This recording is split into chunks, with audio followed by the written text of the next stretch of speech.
Hello, January വന്നതിന്റെ first വീക്കും കഴിഞ്ഞപ്പോഴാണ് ഞങ്ങൾക്ക് ജേണൽ ഉണ്ടാക്കാൻ സമയമായത് കേട്ടോ. സത്യം പറയുകയാണെങ്കിൽ മീന് കുറച്ച് ദിവസമായി ചേച്ചി ജാനുവരി ആയില്ലേ ജേണൽ ചെയ്യേണ്ടതെന്ന് പറഞ്ഞ് പിന്നാലെ നടക്കാൻ തുടങ്ങിയിട്ട് വീണ്ടും എടുത്തു കൊടുക്കാനുള്ള ഒരു മടി കാരണം ഞാനിങ്ങനെ നിൽക്കുമായിരുന്നു. അപ്പം എന്തായാലും ഇപ്പം ആ സമയം കറക്റ്റായി തെളിഞ്ഞ് വന്നിട്ടുണ്ട്.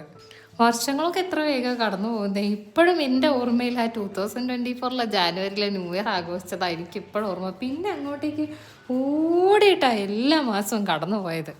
2024 ആയെന്നൊന്നും ഇപ്പോഴും വിശ്വസിക്കാൻ പറ്റുന്നില്ല കേട്ടോ. എന്താണ് എല്ലാവരും ന്യൂ ഇയർ ആയിട്ട് പരിപാടികളൊക്കെ എന്തായിരുന്നു? റെസൊല്യൂഷൻസ് ഒക്കെ എടുത്തോ? ഞാൻ അത്യാവശ്യം റെസൊല്യൂഷൻസ് ഒക്കെ എടുത്തിട്ടുണ്ട്. എന്തായാലും എന്തെങ്കിലുമൊക്കെ നടക്കുവാണെങ്കിൽ ഞാൻ വന്ന് പറയാം കേട്ടോ. ഇപ്പം തൽക്കാലത്തേക്കൊന്നും റിവീൽ ചെയ്യുന്നില്ല. ഈ ക്രാഫ്റ്റ് ജേർണലിംഗ് എന്നൊക്കെ പറയുമ്പോൾ ഈ ഏരിയ മൊത്തം മീനുവിൻ്റേതാണ്. ഞാനിതിലൊന്നും ഇടപെടാറേ ഇല്ല കേട്ടോ. കാരണം എനിക്ക് കഴിവില്ല, അത്ര തന്നെ. അപ്പോൾ ഒരു 7ാം ക്ലാസ്സിൽ പഠിക്കുന്ന കുഞ്ഞു കൊച്ചിൻ്റെ കണ്ണിലൂടെ വേണം നിങ്ങൾ ഈ ജേർണലിങ്ങും ക്രാഫ്റ്റൊക്കെ നോക്കിക്കാണാൻ.